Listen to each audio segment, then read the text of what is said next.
శ్రీ గురుభ్యో నమః. శ్రీమాత్రే నమః.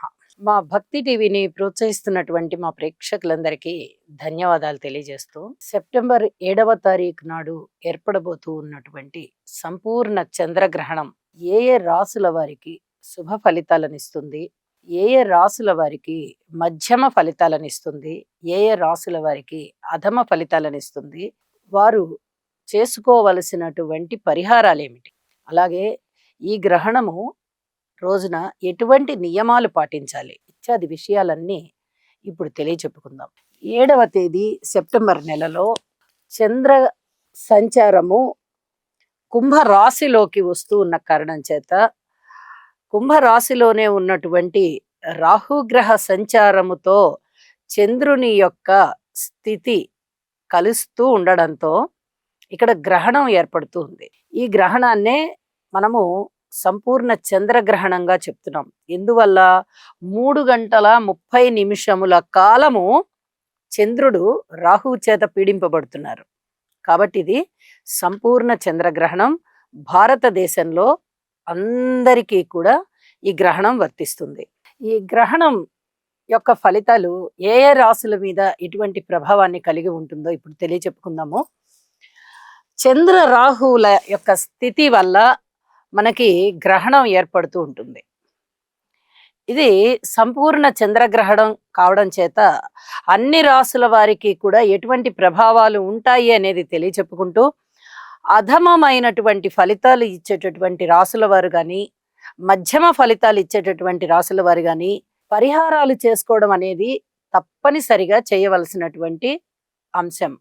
ఇక గ్రహణం కుంభరాశిలో ఏర్పడుతూ ఉన్న కారణం చేత సెప్టెంబర్ 7వ తేదీన రాత్రి వేళ 9 గంటల 56 నిమిషాలకి గ్రహణం ఏర్పడుతూ ఉంది. ఇక కుంభరాశిలో ధనిష్ట 3-4 పాదాలు, శతభిష 1-2-3-4 పాదాలు, పూర్వభాద్ర 1-2-3 పాదాలు ఉంటాయి. కాబట్టి ఈ చంద్రగ్రహణం అనేది కరెక్ట్గా పూర్వభాద్ర నక్షత్రంలో ఏర్పడుతూ ఉన్న కారణం చేత శతభిషము, ధనిష్ట, పూర్వభాద్ర ఈ 3 నక్షత్రాల వారు కూడా ఎట్టి పరిస్థితుల్లోనూ గ్రహణాన్ని చూడరాదు. ఇది ప్రధానంగా నియమంగా పెట్టుకోవాలి. ఆ తదుపరి ఈ రాశిలో చంద్రగ్రహణం ఏర్పడుతూ ఉన్న కారణంగా జన్మలోనే ఏర్పడుతూ ఉన్నటువంటి గ్రహణము ఎట్టి పరిస్థితులలోనూ మంచి జరగడానికి అవకాశం లేదు. చాలా చాలా ఇబ్బందికరమైనటువంటి పరిస్థితులు ఉంటాయి. ఇది చంద్రగ్రహణం అవడం చేత మనస్సు మీద ఎక్కువగా ప్రభావాన్ని చూపిస్తూ ఉంటుంది. చంద్రమా మనసో జాతః, చంద్రుడే మనస్సుకి కారణమవుతూ ఉన్నారు. ఇక్కడ రాహు గ్రస్త చంద్రగ్రహణం, రాహు చేత పీడింపబడుతున్నారు. ఆయన రాహు పట్టుకొని ఉన్నారు. కాబట్టి మానసికంగా రకరకాలైనటువంటి ఆలోచనలు వస్తూ ఉంటాయి. అవి మనిషిని నిర్వీర్యం చేసేటటువంటి ఆలోచనలు, గొప్ప ఆలోచనలు రావు, నిర్వీర్యం చేసేటటువంటి ఆలోచనలు వస్తాయి. ఆత్మహత్యలకి ప్రేరేపింపబడతారు, లేదా ఎవరినైనా చంపుదామా అనేటటువంటి ఆలోచనలు కూడా వస్తాయి. ఎక్కడికన్నా దూరంగా వెళ్ళిపోదాము, ఇల్లు వాకిలి అన్ని వదిలిపెట్టి వెళ్ళిపోదాము, ఉద్యోగం వదిలిపెట్టి వెళ్ళిపోదాము, ఈ పరిస్థితులన్నిటికీ దూరంగా ఉందాము అనేటటువంటి వైరాగ్య భావనలు ఎక్కువగా ఉండేటటువంటి పరిస్థితి. కుంభరాశిలో చంద్రుని యొక్క స్థితి గాని, రాహుతో కలిసిన చంద్రుని యొక్క స్థితి గాని గ్రహణం అవుతూ ఉన్న కారణం చేత మరింత బలీయంగా వ్యతిరేక ప్రభావాలు ఉంటాయి. కాబట్టి అధమ ఫలితాలు ఉంటాయి. కుంభరాశి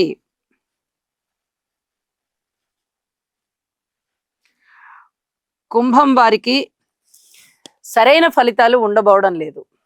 అంటే కుంభరాశి వారు తప్పనిసరిగా జాగ్రత్తలు తీసుకోవాలి. ఇంకా ఏ రాశులు? మీనరాశి వారు కూడా జాగ్రత్తలు తీసుకోవాలి. ఎందువల్ల? మీనరాశికి వ్యయస్థానంలో చంద్రరాహుల కలయిక జరుగుతూ గ్రహణం ఏర్పడుతోంది. అంటే వ్యయస్థానంలో ఏర్పడుతూ ఉన్నటువంటి చంద్రరాహుల కలయిక ధనము ఎక్కువగా ఖర్చు అవ్వడానికే అవకాశం ఉంటుంది. అంటే విపరీతమైన ఖర్చు అన్నమాట. మీరు ఏదైనా ఇన్వెస్ట్మెంట్స్ పెట్టారా, లాస్ వస్తుంది. ఏదైనా కనీసం ఇంటి అవసరాలకు కూడా ఏదైనా ఒక 10 రూపాయలు పెట్టి ఏదైనా కొందామన్నా కూడా ఒక 20 రూపాయలు 30 రూపాయలు దాని మీద ఖర్చు పెట్టాల్సి వస్తుంది. అంటే అంత చిన్న చిన్న అమౌంట్ల విషయంలో కూడా మీకు ఎక్కువ ఖర్చు కనిపిస్తుంది. ఇక పెద్ద విషయాలలో చెప్పనే అక్కర్లేదు. దూర ప్రాంత ప్రయాణాలు చేయాలి అనుకున్నా, ఏదైనా ఇన్వెస్ట్మెంట్స్ పెట్టాలి అనుకున్నా, అలాగే అవసరాలకి ధనము ఖర్చు పెట్టాలి అనుకున్నా, ఇక ఏ ఏ రకమైనటువంటి శుభకార్యాలకి ధనం ఖర్చు పెట్టాలనుకున్నా, ఏ విధమైన ఖర్చు మీ చేత్తో చేయాలనుకున్నా కూడా విపరీతమైన ఖర్చులు ఉండడానికి, అవమానాలు ఉండడానికి, అపనిందలు ఉండడానికి, స్థాన చలనాలు ఉండడానికి, వీటన్నిటికీ కూడా ఈ గ్రహణం కారణం అవుతోంది. కాబట్టి ఎట్టి పరిస్థితుల్లోనూ గ్రహణం విషయంలో జాగ్రత్తగా ఉండాలి. కాబట్టి మీనరాశి వారికి కూడా అధమ ఫలితాలు ఉంటాయి. ఇక మేషరాశి వారికి చెప్పుకుందాం. మేషరాశి వారికి లాభస్థానంలో గ్రహణం ఏర్పడుతూ ఉంది. చాలా అద్భుతమైన ఫలితాలు ఉంటాయి. వీరికి అన్ని విధాలా కూడా లాభం చేకూరేటటువంటి పరిస్థితులు ఏర్పడుతూ ఉంటాయి. నష్టం వచ్చేటటువంటి విషయం అని స్పష్టంగా కనిపిస్తున్నా కూడా అది ఏదో విధంగా నష్టం తగ్గిపోయి లాభం అన్నట్టుగా ఉంటుంది. అలాంటి పరిస్థితి ఉంటుంది. కాబట్టి మేషరాశికి ఉత్తమ ఫలితాల కింద లెక్క. కాబట్టి మేషరాశి వారు చాలా చాలా ధైర్యంగా ఉండవచ్చు. ఇక వృషభ రాశికి 10వ స్థానంలో ఏర్పడుతూ ఉన్న కారణం చేత ఇది కూడా చాలా అద్భుతమైన ఫలితాలను ఇస్తోంది. ఉద్యోగ జీవితం చాలా బాగుండడం కానీ, ఇంక్రిమెంట్స్ రావడం కానీ, ప్రమోషన్స్ రావడం కానీ, రెండవ ఆదాయం ఏర్పడడానికి కూడా అవకాశం ఉండడం కానీ, అలాగే జీవనాధారానికి సంబంధించినటువంటి రాశి కాబట్టి దశమము జీవనాధారం బాగా స్ట్రాంగ్ అవుతుంది. పర్మనెంట్ అవడము, ఉద్యోగాలు ఇలాంటివన్నీ అన్నమాట. లేదా ఇంకో అధిక బాధ్యతలు ఏర్పడి అద్భుతమైనటువంటి ప్రమోషన్స్ రావడం కానీ, ఇలాంటివన్నీ కూడా ఉండడానికి చాలా వరకు అవకాశం ఉంది. అద్భుతమైనటువంటి ఫలితాలు ఉంటాయి వృషభ రాశి వారికి. ఇక మిథున రాశికి ఎలా ఉంటుందో చూద్దాం. మిథున రాశి వారికి ఈ చంద్రగ్రహ సంచారము రాహుతో కలిసి 9వ రాశి నవమ స్థానంలో ఉంటుంది, కోణంలో ఉంటుంది. ఇక్కడ అంత అద్భుతమైనటువంటి ఫలితాలు ఉండబోవట్లేదు, మధ్యమంగా ఉంటుంది. కాబట్టి ఇది మధ్యమానికి సంబంధించింది.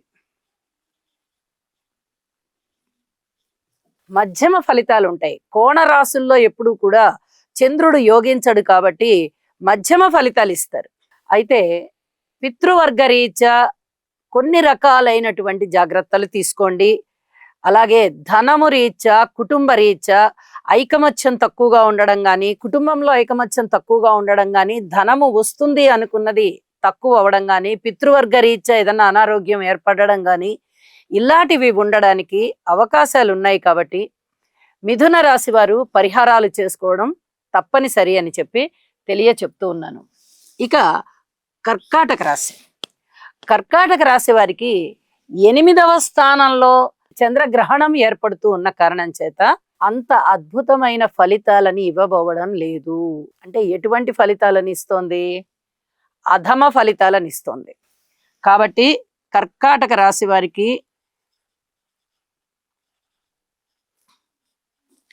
అధమమైనటువంటి ఫలితాలు ఉంటాయి. ఉన్నట్టుగా ఉండి ధనము ఏదన్నా పూర్తిగా లాస్ రావడం కానీ, మన అదృష్టాన్ని పరీక్షించుకుందాము అనేటట్టుగా ఏదైనా షేర్లు కొనుక్కోవడమో, లేకపోతే టెండర్స్ దానిలో పాల్గొనడమో, ఇలాంటివి ఏమన్నా గనక చేసినట్లయితే తప్పనిసరిగా అవి ఫెయిల్ అయిపోతాయి. అనుకూలమైనటువంటి ధన ఆదాయం లేదు. అలాగే విదేశాలకు వెళ్ళాలి అనుకునేవారు, లేదా దూర ప్రాంతాలకు వెళ్ళాలి అనుకునేవారు, ఇలాంటి వాళ్ళు కూడా చాలా ఇబ్బందులు పడతారు. అంటే ఆ ప్రయాణాలు ఆగిపోవడం కానీ, ప్రయాణంలో ఇబ్బందులు ఉండడం కానీ, ధనము ఎక్కువగా ఖర్చు అవ్వడం కానీ, మన అదృష్టం ఏంట్రా ఇలా ఉంది అనేటటువంటి బాధ కలగడం కానీ, ముఖ్యంగా లాస్ కనిపిస్తూ ఉంటుంది. కర్కాటక రాశి వారికి అష్టమ చంద్రుడి యొక్క సంచారము రాహుతో కలిసినటువంటి ఈ ఫలితము మానసికమైన ప్రభావాన్ని చూపిస్తుంది. మనస్సు వీళ్ళకి చాలా గజిబిజిగా అయిపోతుంది, అనాలోచితంగా ఉంటారు.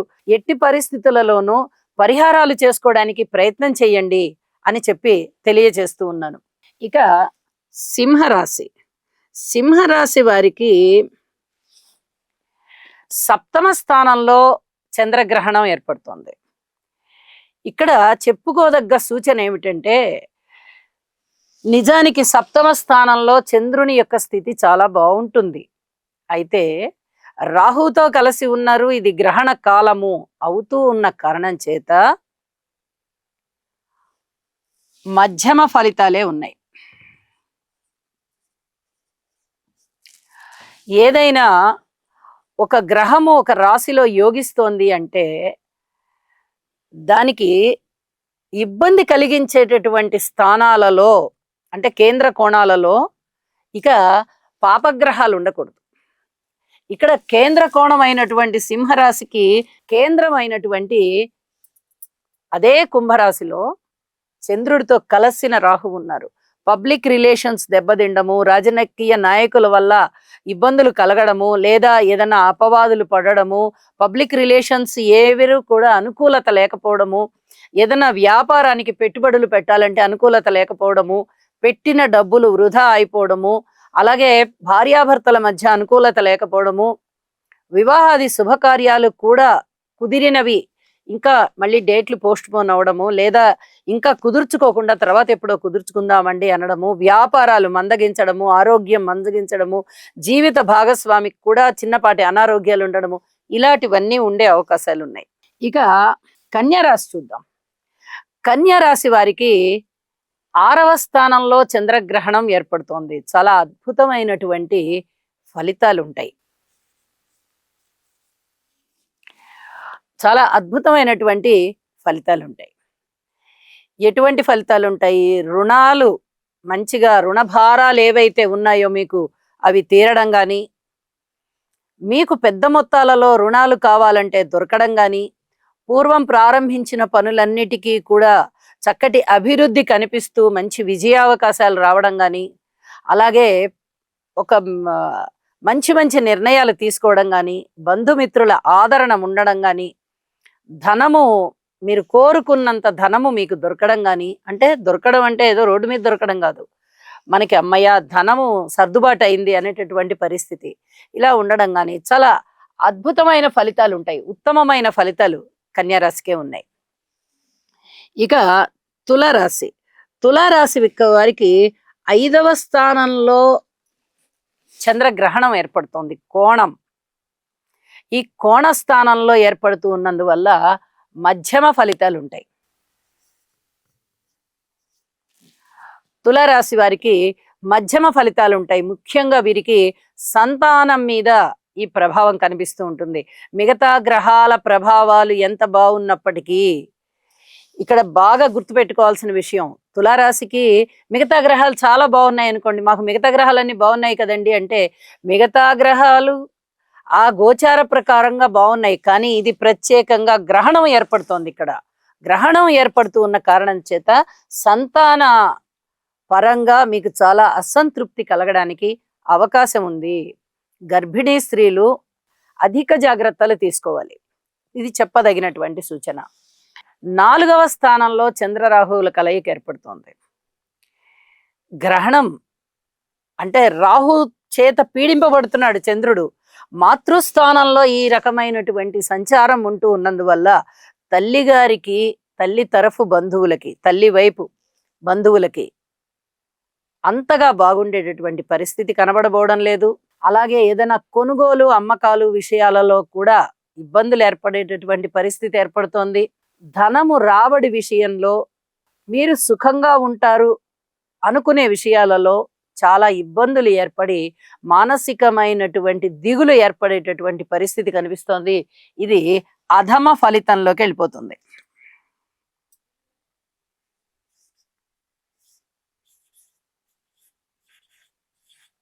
కాబట్టి ఈ వృశ్చిక రాశి వారు చాలా జాగ్రత్తలు తీసుకోవాల్సిందే. మనస్సుని అదుపులో పెట్టుకోవాలి, యోగా చెయ్యాలి, చంద్రగ్రహ మంత్రాలు చదువుకోవాలి, స్తోత్రాలు చదువుకోవాలి, రాహుగ్రహ స్తోత్రాలు చదువుకోవాలి. ఈ గ్రహణానికి సంబంధించి ఏ పరిహారాలు చెప్తూ ఉన్నామో ఆ పరిహారాలు తప్పనిసరిగా పాటించుకోవడం అనేది చాలా చాలా మంచిది. కొనుగోలు అమ్మకాలు ఆపేయండి. రిపేర్లు ఏదన్నా గృహానికి మరమ్మతులు చేసుకోవాలనుకుంటే అది కూడా ఆపేసేయండి. అలాగే మనకి సుఖంగా జరిగిపోతుందిలే అని మీరు అనుకోవద్దు. ఈ విషయంలో మనకేమన్నా ఇబ్బంది ఉంటుందేమో, ఎటువంటి ఇబ్బందులు ఏర్పడ్డా మనం ఎదుర్కోగలిగే ధైర్యం కావాలి అని మిమ్మల్ని మీరు సమాయత్తపరచుకోండి. ఇది చాలా చెప్పదగినటువంటి విషయంగా తెలియచెప్తున్నాను. ఇక ధనస్సు రాశి వారికి, ధనస్సు రాశి వారికి తృతీయ స్థానంలో ఏర్పడుతోంది. ఎప్పుడైతే విక్రమ స్థానంలో గ్రహణం ఏర్పడుతూ ఉందో చాలా అద్భుతమైన ఫలితాలు ఉంటాయి. ధైర్య సాహసోపేతమైనటువంటి నిర్ణయాలు తీసుకుంటారు.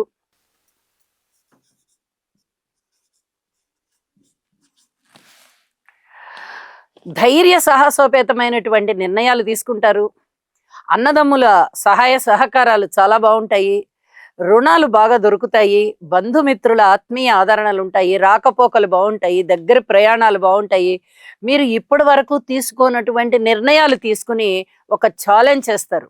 నేను ఒక అద్భుతాన్ని సృష్టిస్తాను చూడండి అని చెప్తారు, చేస్తారు, సాధిస్తారు.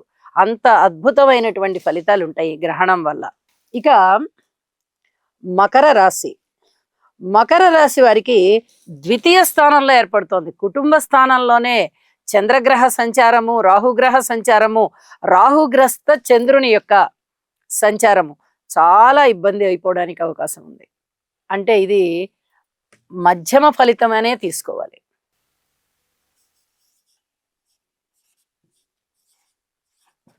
మధ్యమ ఫలితం కిందే తీసుకోవాలి.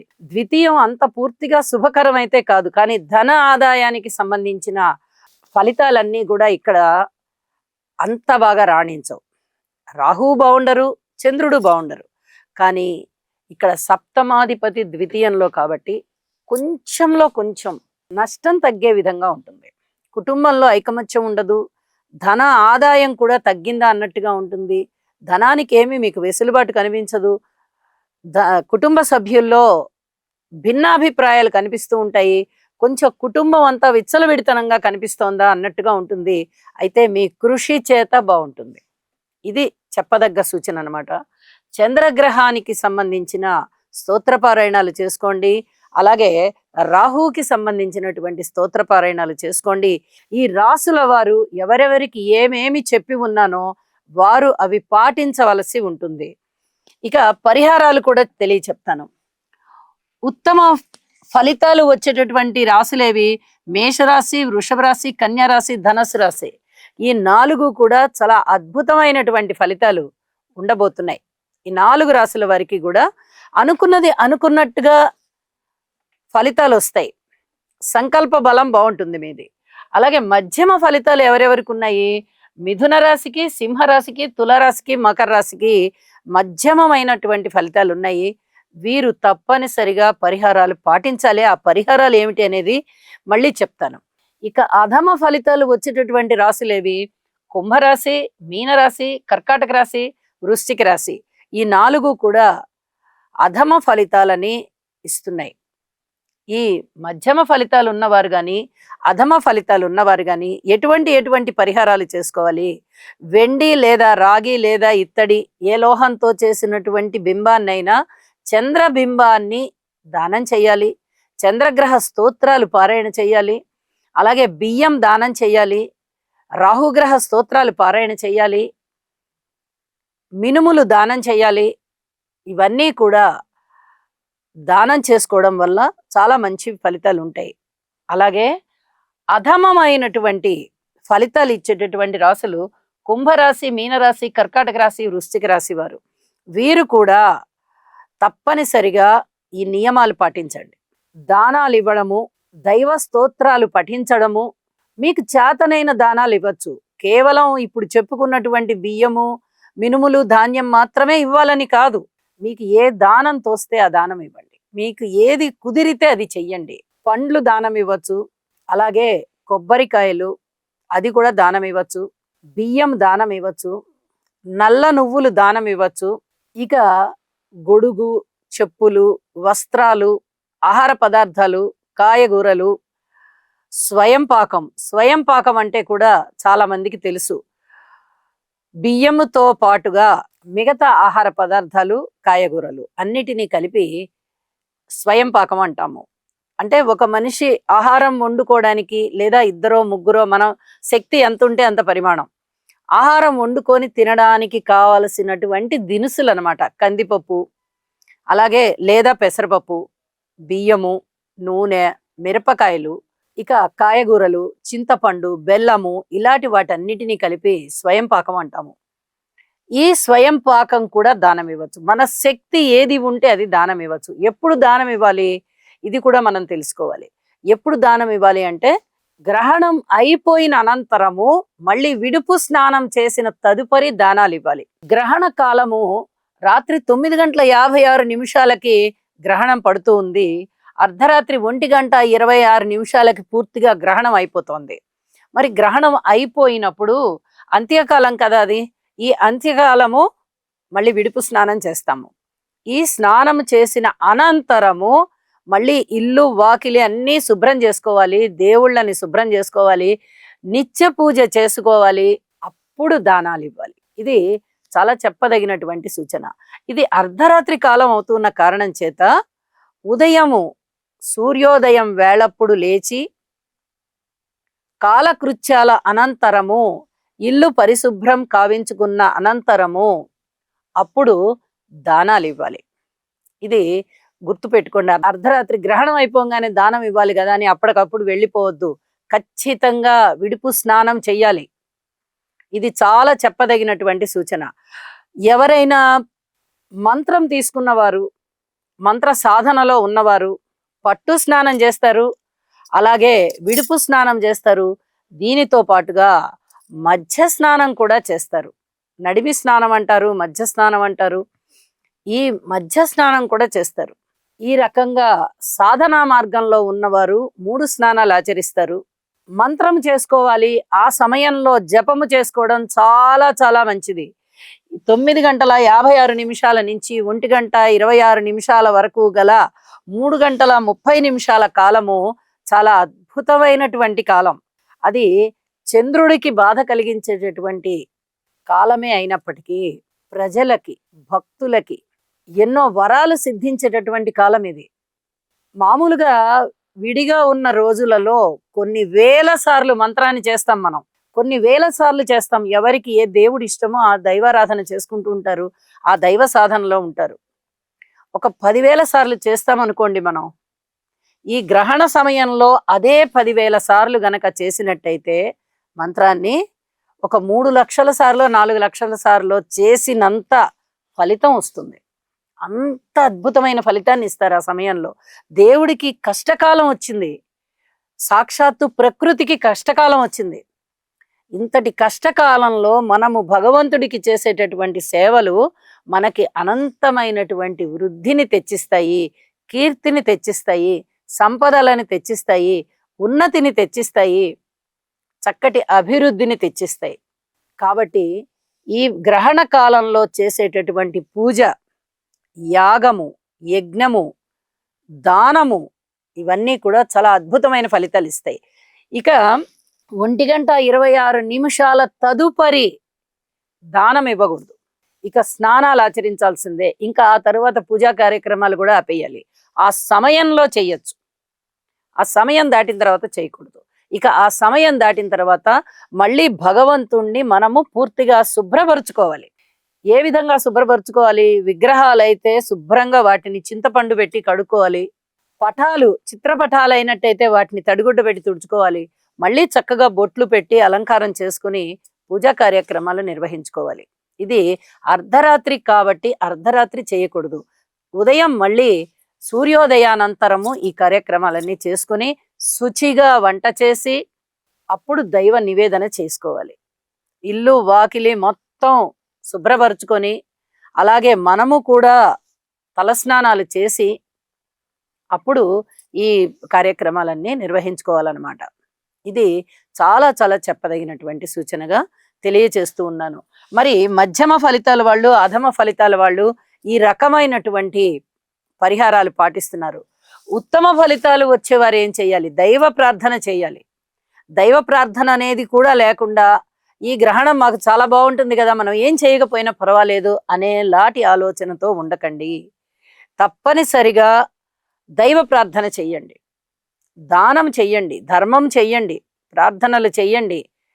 ఈ రకమైనటువంటి సహాయ సహకారాలతో ఉండండి అని చెప్పి తెలియజేస్తూ ఉన్నాను. ఇక ఇప్పుడు చెప్పినటువంటి పరిహారాలు పాటించుకున్నట్లయితే ఈ గ్రహణం యొక్క ఫలితము మీకు 40 రోజుల కాలం ఉంటుంది, మండల కాలం ఉంటుంది. ఈ మండల కాలము కూడా ఎటువంటి అనర్థాలు జరగకుండా, ఎటువంటి నష్టాలు జరగకుండా, ఎటువంటి కష్టాలు లేకుండా మీ మానసికమైనటువంటి పరిస్థితి చాలా చాలా బాగుంటూ అద్భుతమైనటువంటి అభివృద్ధి మార్గంలో మీరు ఉంటారు అని చెప్పి తెలియజేస్తూ ఉన్నాను. సర్వే జనా సుఖినో భవంతు.